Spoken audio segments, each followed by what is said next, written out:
A dropped book, a chance meeting, and two lonely hearts discovering it's never too late for love. The rain drummed against the bookstore window as Martha fumbled with her umbrella, her arthritic fingers struggling with the stubborn latch. At 72, even simple tasks felt like battles. She reached for her favorite poetry anthology, but it slipped from her grasp directly into the lap of a silver-haired man in a wheelchair near the biography section. "Oh goodness, I'm so sorry," Martha gasped, her floral scarf slipping askew. The man looked up from the book now resting on his khaki-covered thighs. His eyes sharp blue beneath bushy brows held neither irritation nor pity, just quiet amusement. "Robert Frost in the flesh," he said, tapping the cover. "Though I suspect you're less acquainted with my knees." His voice carried the gravel of decades. Likely from yelling over engines, she noticed the navy insignia pinned to his cardigan.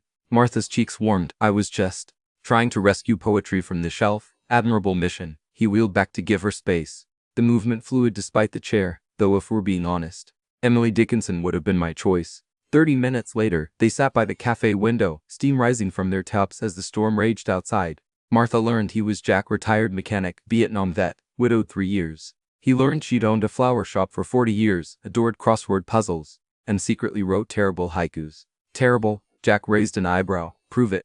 Martha hesitated, then scribbled on a napkin. Old hands tremble still at the sound of kind laughter long after the rain. Jack studied it silently. When he finally spoke, his voice softened. "My wife loved gardens, always said flowers were proof God wants us to be happy." Martha reached across the table, covering his weathered hand with hers. Neither pulled away as sunlight broke through the clouds, glinting off their wedding bands, one gold, one silver, and the forgotten book between them.